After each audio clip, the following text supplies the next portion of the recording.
and welcome to the fourth game of the evening. You are watching StarLadder StarSeries. It is still Season 8. We are still at day 11, and like I said, game number 4 of 5 games today. So the last 2 games will both feature Na'Vi. Then the first one that will be going up against aSpera. And of course, for these series, I am not by myself. I am joined by 2 people. We've got ourselves our statsman Nahaz. He'll be inside the game providing you with all the information that you ever wanted to know about the games, about the heroes, about the players, all that kind of jazz. And of course, the person that I can relay my thoughts to is my co-caster. Mart, welcome back. Figured I'd switch it up. Hello. Yes, it's always nice to get some intros going. Of course, Na'Vi versus aSpera. And I'm always excited to cast Na'Vi. Really great team to watch. Obviously, aSpera, an up-and-coming team as well. I think they, of course, came in through for StarLadder Season 7. They're here now against a tough opponent. Obviously, Na'Vi, not the best in terms of, like, when they play just regular ladder games. They, of course, like to try out new strategies. We've talked about this before. When it comes to, of course, the playoffs, there's nobody really better. They're going to pick up the Elder Titan first. Obviously, really great pickup. But Enchantress Weaver follows immediately after. This is a very quick draft coming out from both teams so far.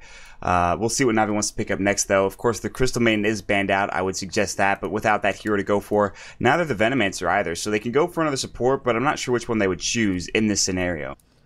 Yeah, we'll have to wait and see for that. I mean, it took quite some time before Puppy actually started banning a hero, but then the bans come, and then this draft is already going so fast. I kind of don't like the Weaver lately because, I mean, especially not after the last 2 games that we've seen that have been so crazy, and Weaver doesn't really promote a crazy kind of playstyle, so I'm kind of sad about that one. But aSpera, I think they're pretty happy with at least also denying the Enchantress from Na'Vi, because that's, of course, a pretty scary hero.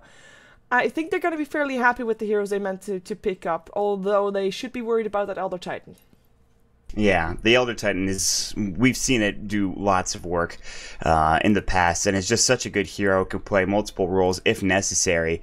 Weaver, like you mentioned, he's not had a good time today. You can see him doing just the same old stuff. Lincoln Sphere into Desolator is just, it's been the way to go, and you can counter him very effectively. We saw Doom come out.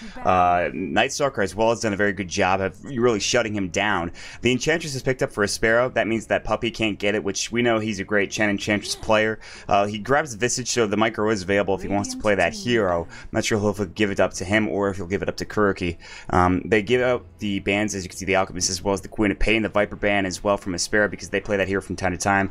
Dendi, he can go for a couple of heroes. The Rubik is going to come out as well. A nice hero against Elder Titan, stealing up the Soul Assumption from Visage as well, stealing up the Astral Spirit. Very nice to have, but you don't have the natural order to go along with it, so not as good. Still a decent hero. They're going to go for the Io on Na'Vi's side. Very interesting. Yeah, and before going on, I mean, we just take a look at the stats of the scores real fast. Na'Vi, they've only played 1 game this series. The reason that they have a win is because they got one for free up against 4FC. That was, of course, dropped out from the competition.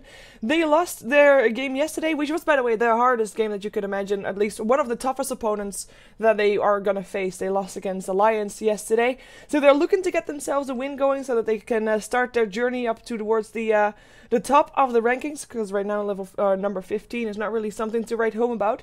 aSpera, they have been playing 9 games, 4 wins, 5 losses. I mean, could be worse, could be better. They're just a very stable team at the moment, and they have been playing some enjoyable Dota as well. They used to be the team that would only win with Sharvik on the Storm Spirit, but they have just been a lot more stable this season, and I think they are going to the right direction to be one of the top contenders, maybe in next season. They are at least, like, you can definitely see them growing every time. They do play with 3 stand-ins, though. The same stand-ins as we saw yesterday, but still 3 stand-ins. Not something that is very nice to have if you were up against a full lineup of Na'Vi. 5 seconds. Yeah, that's 3 stand-ins is tough. Like, stand-ins against any team is hard. Stand against Na'Vi is it's gonna be a tough hill to climb. But Na'Vi goes for an interesting draft. The Io Riki combo is something I've seen time to time. Na'Vi likes to run it, especially the Riki. It's a lot of ganking potential. We should see an early gem come out from aSpera just so you can shut down that Riki if necessary. But the ganking is gonna be fast and furious. They have a lot of damage in the early game, but they have no real lockdown. You've got Visage and Io. I mean, you get 100% slow, great. You get Visage's Grave Chill, great. You get Riki with slow, great. But where's the lockdown? Where's the stun? You got Earth Splitter, or excuse me, the Echo Stomp. That's it. So Na'Vi, with a little bit of a greedy lineup, they want to try something new. They want to experiment. Like I talked about at the beginning of the draft, All right, that's fine. But maybe they found a niche as well. Who knows? Yeah, hope for them that they can make something happen. I mean, with an Io and a Ricky, if those two start jumping on people and there's not a lead for aSpera at that time, aSpera is gonna have a very bad time. And so far, I mean, Enchantress is of course a hero that goes active fairly early on, that can start ganking and stuff, but both Weaver and Lifestealer need some ramp up time, and I'm not sure if Ricky and Io are willing to give that to those two heroes. So a lot of pressure comes down to the mid hero, which is not yet picked up for either side, although Elder Titan of course could be playing mid, but I'm gonna assume that Phonic will play that one. So yeah, a lot of pressure on the mid hero to come. It will be a Wind Ranger for Sharvik, I think then, and well, it's gonna be a tough one, that's for sure. Yeah, it really is. And for both teams, really, I think Navi has to get off to a good start here. They need to get Io some levels, and quickly too. Riki as well.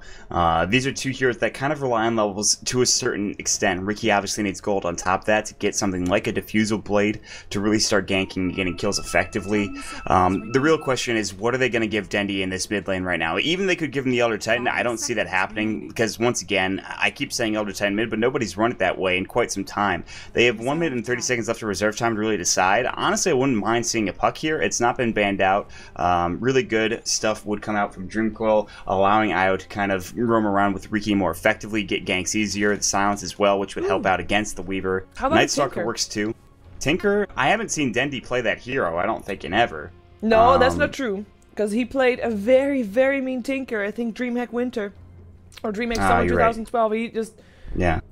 I remember that because there were clips made and Reddit posts made and everybody was going wild about the amount of tornadoes and hexes he got out. I kind of, like, the reason I say Tinker is because when you have an Io and a Riki relocating, maybe you want also a Tinker to teleport in. You have a bit more global strat going. I don't see them picking that up, considering what they have right now, because it takes too much time to get online, to get all of your stuff. And if they get there, then yes, and it will be the puck, which is, I think, the better idea. Listen, I wouldn't complain about a Tinker, or really, for that matter, a Dendi Invoker, which we haven't seen in some time. That would be another amazing hero to see him pick up, but still, Dendi Puck is just as good. He's quite confident on that hero, and this allows them to gank a little bit more effectively. Dreamcoil is going to set up a lot of kills with Elder Titan and the Astral Spirit. Phonic playing that one, so Navi's team is looking really strong, other than obviously the Riki Eye, which is really where this lineup is going to come to a make or break kind of moment. Yeah, the time... We have that a lot today, time pressure on teams, although today it hasn't really been making that big of a difference, because apparently the teams that were getting it early on, where we're having the time pressure on them, they still won it. I can't get over the fact that we've had so many good games today. It just, you know, it happens, for sure, but it's just great. I'm happy. Yeah, we haven't had many stomps. Everything's been really close, which is kind of surprising when it comes to Dota, at least in 6.79, but... this is going to be a tough one for aSpera, to be sure, despite the fact that they might have actually outdrafted Navi a little bit, but still, it's going to be interesting. Yeah, for late game, I find, like, I still think that the Riki and the Io, if they get their momentum going, there's not going to be very much for aSpera to stop them. So the laning phase, if it goes the way of Navi, then Navi should be able to take this, I think. But if aSpera can hold their own in the laning phase, yes, then I think indeed that Riki and Io, I mean, who are they then going to jump? You're not going to be able to jump a Lifestealer all that much because he has a rage and he can just infest himself into a creep and save himself. Weaver is going to be able to Tsukushi and time-lapse, so those two are not easy to gank. And Enchantress and Rubik, they're probably not going to be alone for a lot of the time, so yeah, it's not easy to gank up aSpera if they are not behind. Let's just put it that way. And let's take a look at who's playing what, as we do have everybody of aSpera rotating into the jungle. We've got Tomasz playing the Weaver. Looks like he'll be going to the... Well, I'm actually expecting him to go into the offlane with that one. Doesn't really have the items too much for the offlane. Sharvik, though, as expected, Wind Ranger, he'll be going mid. No surprise there. Inquisitor on the support. It's the Rubik for him. As we have got Topor, the Lifestealer. He'll be on the bottom lane, and he is geared for, indeed, bottom lane. And last but not least, it's going to be Lucky, the Enchantress.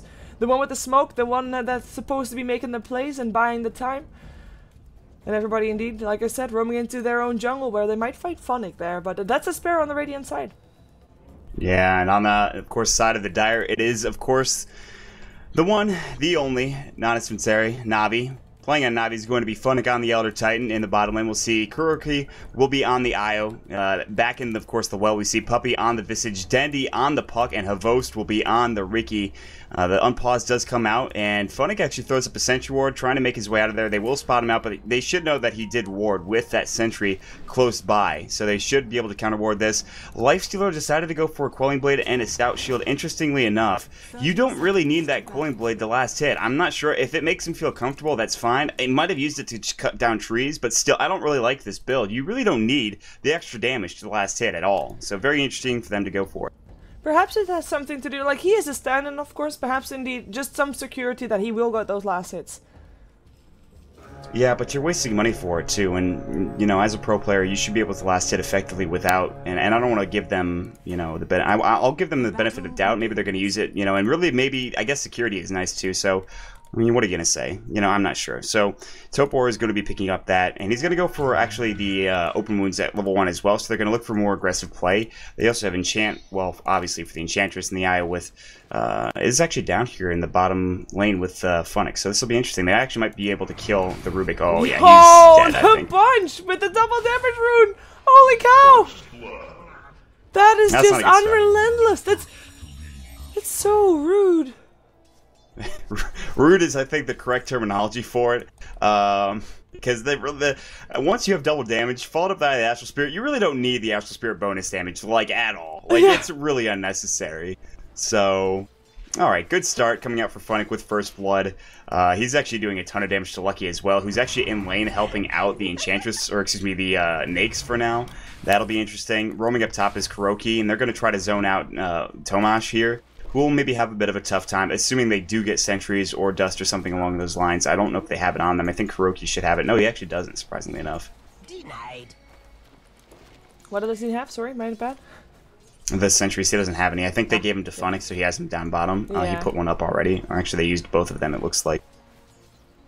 Well, as long as they can at least deny some farms to Tomash. I mean, I'm not really a fan of Weaver on the offlane, because he does... I mean, we keep saying he needs ramp up time, and on the offlane he normally doesn't really get too much of it.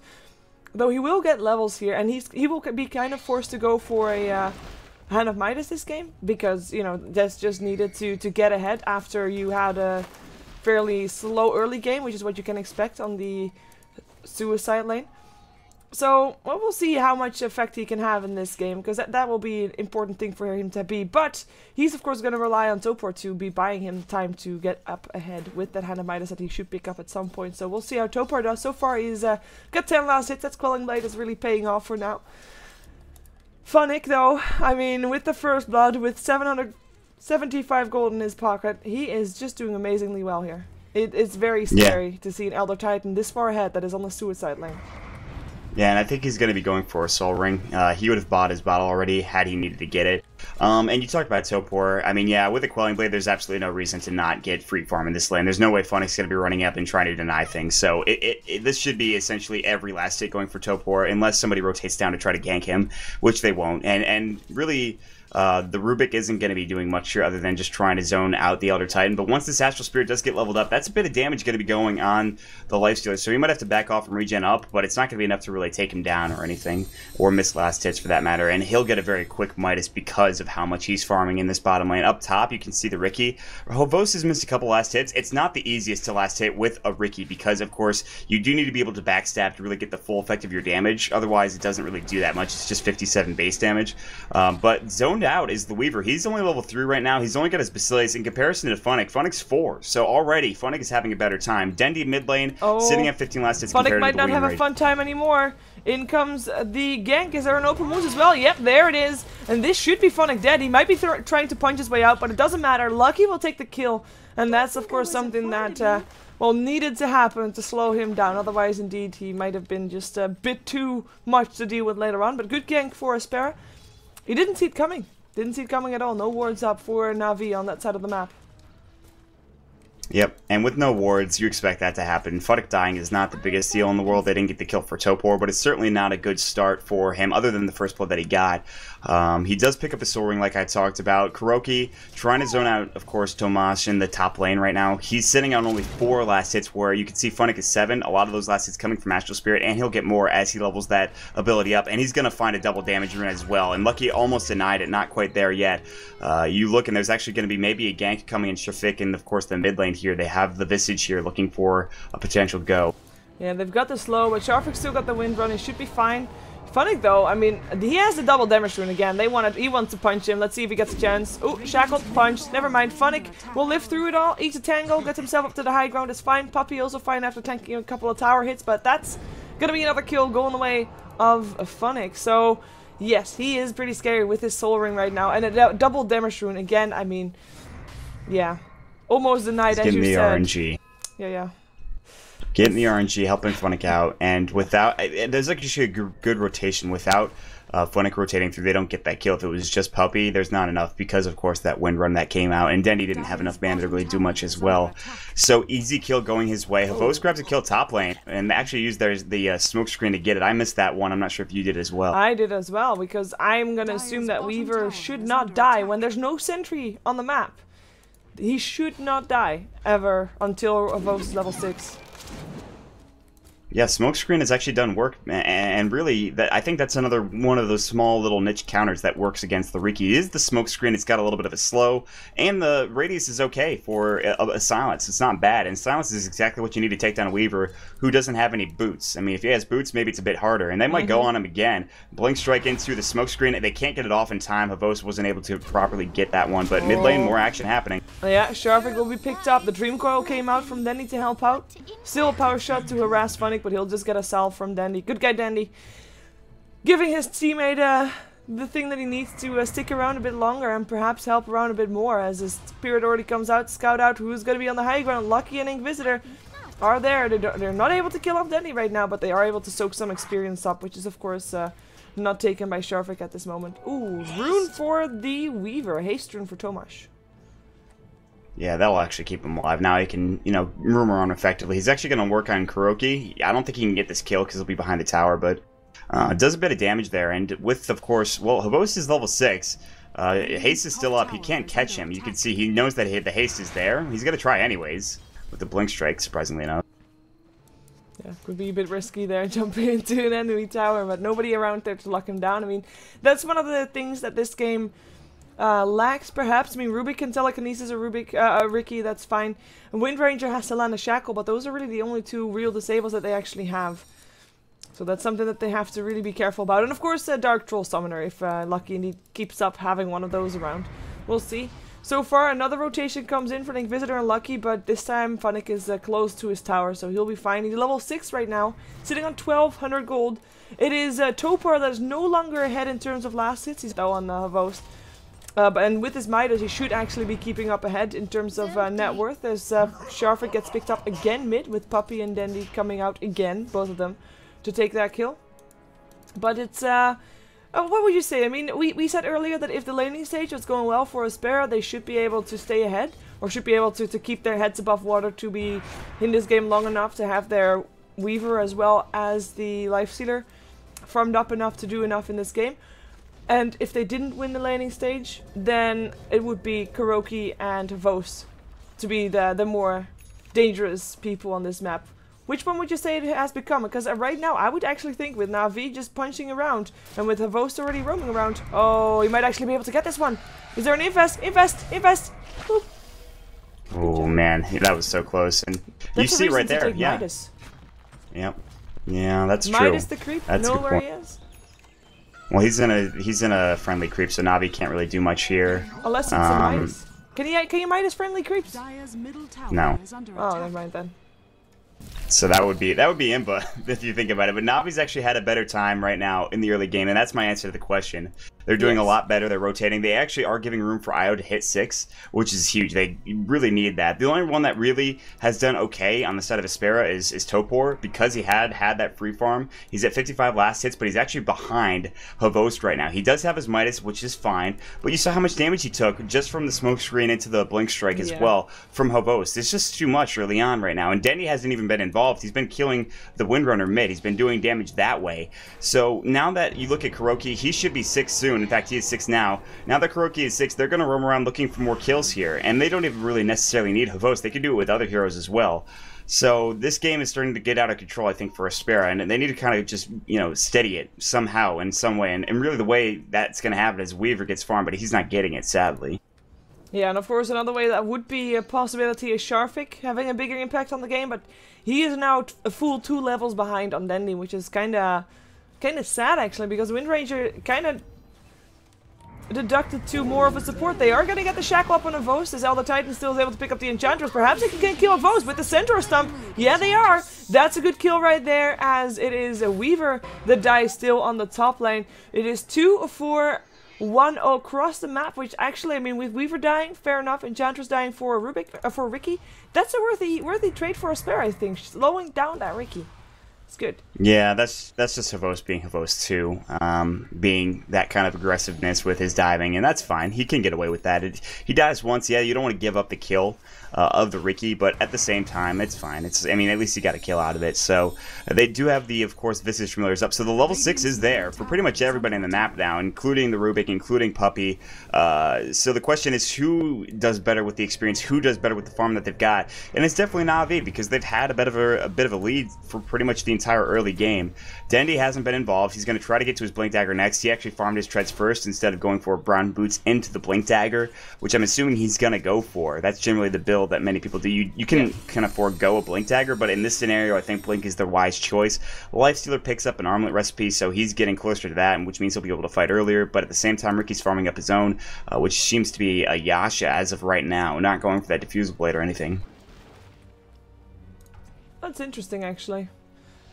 Diffusal Blade would be, of course, a good way to keep that Weaver, or keep the Lifestealer under the Smoke Cloud if they're not Rage / Shakushi. So, yeah, interesting choice for Havost, but maybe also, just in case, going for a bit more late game oriented lineup, oriented build.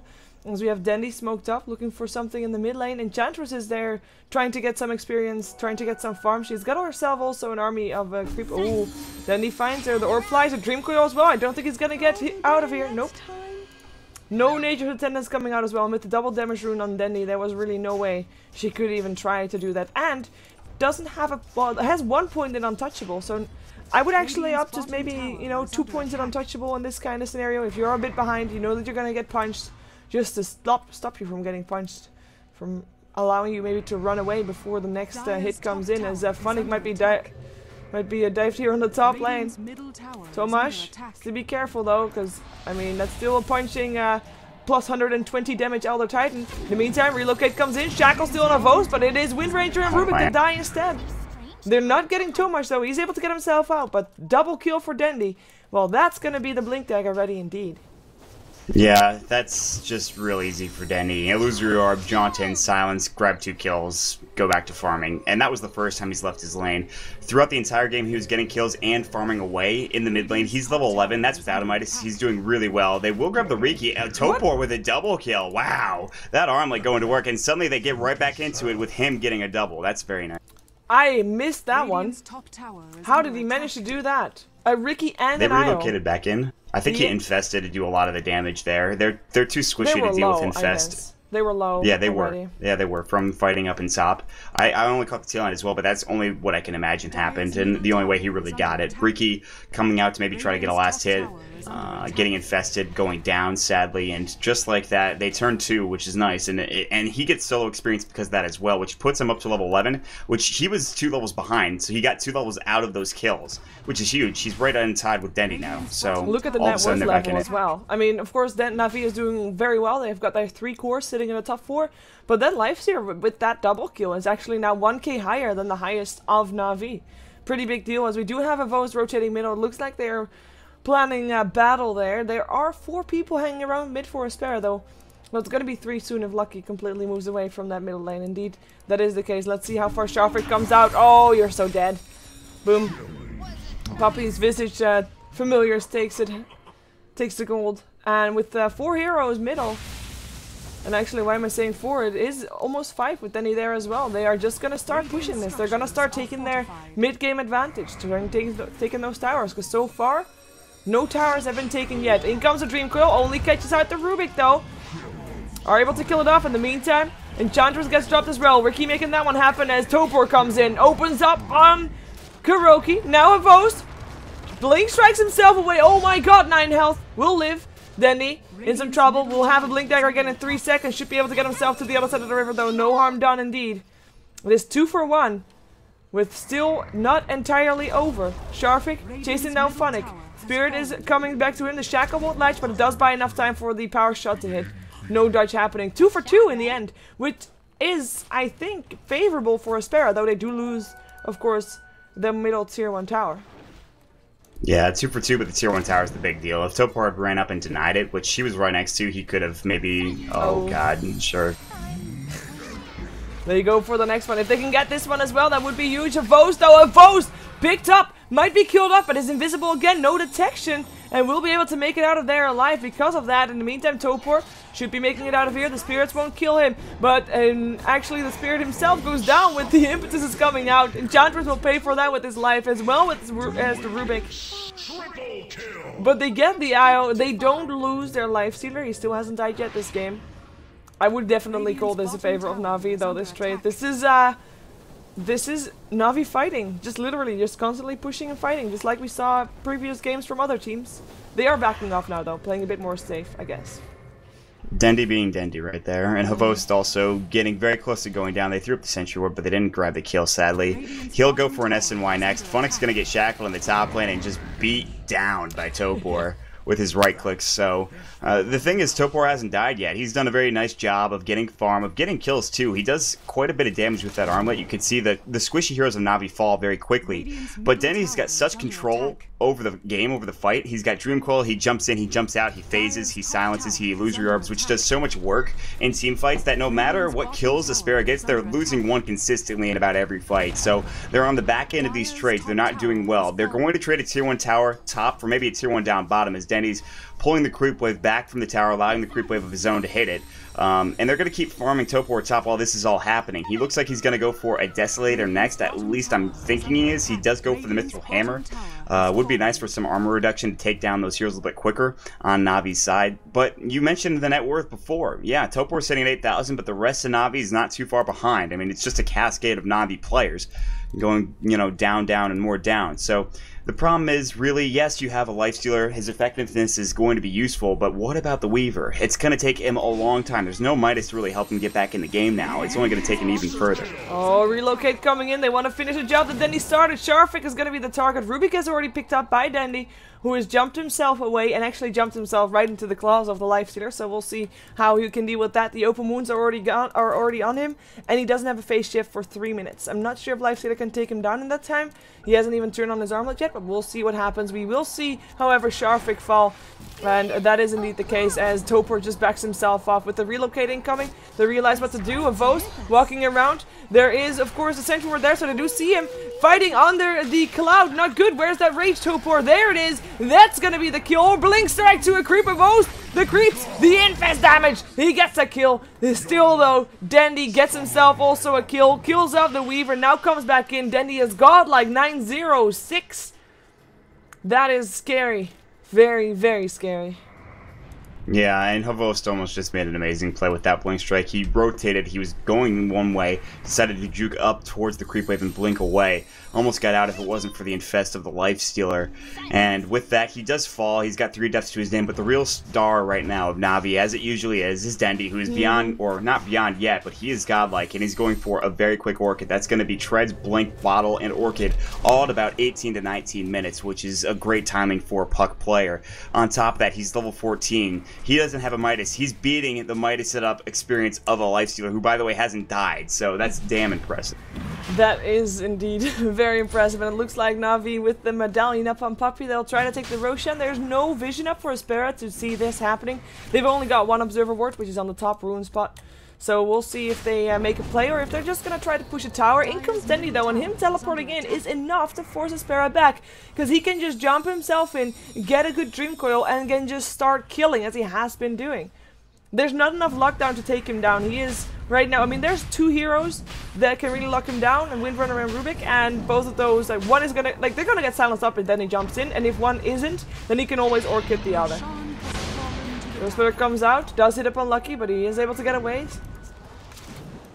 Sharfik with a double damage rune tries to go for some familiars. Oh, Topor silence up, another silence up unlucky as well. The Dream Coil on 2, and the kills indeed go the way of Na'Vi with Topor's first death. That is 600 extra gold going the way of the IO as Rubik gets picked up by Puppey as well. They look for the next target, but the Windrunner was able to teleport herself out. There's one hero left alive. It is Tomash, or at least left alive outside the base. They don't know that he went there though, so he should be safe. But this is Na'Vi with an Aegis, feeling pretty good and good enough to start pushing down some tier 2 towers, even though the tier 1 top is still up. Radiant's middle tower is under attack. There is a 10,000 gold lead and maybe even more for Na'Vi right now, and a 10,000 experience lead. They're playing Na'Vi Dota clearly. They're pushing tier 2 towers. They're taking fights. They have Dendy, who's beyond godlike, which if I had a nickel for every time that happened, well, yeah. Millionaire. Dire's bottom tower is under attack. Well, Dendy jumps himself in, goes for Sharfik, silence him up. The Orchid damage is going to be enough to tick him over. Rubik will go oh, not down just yet. Gets himself out. Aegis gets popped on a Vos though, and in comes Topor, opens up on Funnick. He is kind of singled out though. Team, you should be backing up Topor right now, or Topor, you should be scared right now and run away. He is gonna be down though. I mean, that's just, you can't do that. There were 3 people left alive for his team. He was sitting in the middle of everybody of Na'Vi. I mean, Tomash was around. He was able to finish off Io, but he's not gonna be of any issues in the fight. I mean, he is really not farmed enough to make any difference right there, and of course Enchantress was too low to jump herself in there as well, so this should be a tier 3 tower down, and Na'Vi just steamrolling through this. 14k gold in their favor, 15k experience in their favor, and they're not backing off. Yeah, they could even take a Rax. I don't think they will because Dendy's low. They have no Aegis or anything like that anymore. It was used already. Lucky's throwing impetuses out. They have no heals. They actually, well, just kidding. Havos is going to man up. And it is a Vos after all. In comes a Dream Coil from Dendy, up on 2. Funnick, or sorry, a Visage, rather, getting the lucky skill. Funnick still in this, of course, as well. Very kind of out of mana, so can't throw any more spirits right now. Soul Ring on cooldown as well, and as you said, they can just go for Rax, and why not, right? Because what's gonna stop them? A Lifestealer by himself? Well, don't think so. Don't think so one bit. He already gets Orchid up before he joins the fight, so no rage for him. Shackle will let Dendy, actually, that might just be the thing that they needed. But the smoke screen comes out. Dendy should be able to get himself out safe. Relocate comes back in. With Kuroki back in this fight, Weaver, Wind Ranger, both already dead. The GG called out, and down goes the Lifestealer as well. Double kill for Puppey. That's gonna be the first of 2 Na'Vi games tonight, and they took it convincingly. Not with as much style as we've seen in some earlier games going to victors, without spoiling anything, of course, but they do take it quite convincingly for sure. yeah, and it comes back to, I think, aSpera's draft. A little bit greedier now that I think about it. You have a Weaver in an off lane. You want to get him farm secure. It's not going to happen up against, of course, the IO of Kuroki as well as the Havost's Ricky. So an easy game for the most part for Na'Vi. They take it in style, like you mentioned. A lot of damage coming out. Dendy playing fantastically. The roams from Puppey were on point, and Funnick having a great time down in that bottom lane. aSpera, they're a rising team, but you know, with 3 stand-ins, it's not easy to fight against one of the juggernauts, if not the juggernaut of the Dota scene. That is, yeah, 100% sure. We are going to see another game of Na'Vi. They're going to go up against a team that we've already seen once today. It will be the retry. Let's see what they have in store for us as we will jump ourselves into that game like right now because we're still slightly behind schedule. Let's go.